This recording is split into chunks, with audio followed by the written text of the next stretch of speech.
bienvenue à l'Assemblée Générale donc, du Comité des Fêtes 2023. Bonjour, nous allons assister aujourd'hui à l'Assemblée Générale du Comité des Fêtes. Alors, avant de parler de l'avenir, peut-on parler un peu du passé et de 2022 ? Oui, on peut parler de 2022 d'ailleurs, c'est l'objectif de cette Assemblée Générale puisqu'elle va retracer en fait tout le parcours des fêtes 2022 et de toutes nos activités que nous avons fait tout au long de l'année. On va faire bien évidemment le focus sur les fêtes 2022 en mettant dans le bilan moral tous les points positifs et négatifs qui ont pu être présentés et on présentera bien évidemment, comme vous venez de le dire, les axes pour 2023. Alors, globalement, ça s'est plutôt bien passé 2022. Absolument, ça s'est très très bien passé. Il faut noter plusieurs choses. D'abord, une fréquentation dans les spectacles et dans les arènes qui a été plus importante que d'habitude et là on a été ravis.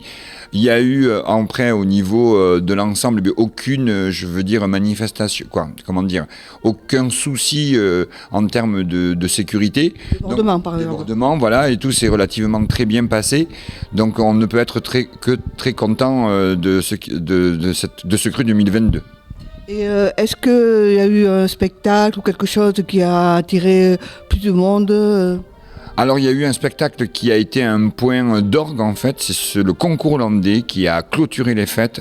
C'était, de voir ces arènes pleines, ça a été magnifique et je trouvais que ce spectacle-là a bien clôturé les fêtes. C'était quelque chose que nous avions remis en place cette année, puisqu'avant c'était le vendredi. Nous avons fait le pari de revenir aux dates habituelles que nous avions il y a 4-5 ans. Et on a vu le résultat, une arène pleine avec une très très bonne ambiance, un concours qui s'est déroulé très rapidement avec des acteurs engagés. Nous avons eu vraiment un gros spectacle ce soir-là. Dommage que le feu d'artifice n'ait pas pu terminer cette magnifique ambiance, mais voilà. Mais on était c'est vrai, c'était à cause des incendies, non ?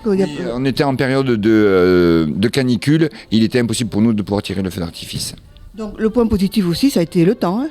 Le temps, oui, on a eu un temps parce qu'on était en période de canicule et vraiment ce week-end-là, il a fait chaud, un peu plus que d'habitude, mais sans excès, donc ça a été agréable. Et nous, on l'a vu d'ailleurs au niveau des résultats de la buvette, nous avons fait un chiffre d'affaires qui a été très impressionnant, dû justement à la chaleur, mais tant mieux. Bon, c'est une bonne transition. Du point de vue financier, ça s'est bien passé ? Alors au point de vue financier, bien évidemment, on ne peut pas dire que nous avons gagné de l'argent parce que ce n'est pas la réalité.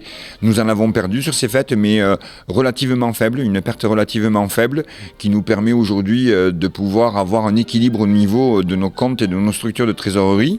Voilà, c'est un petit peu plus difficile pour redémarrer, mais quoi qu'il en soit, nous sommes une équipe qui ne lâche pas les challenges et on est prêt pour repartir pour 2023. Et d'ailleurs, on a déjà commencé en début d'année avec le bal musette.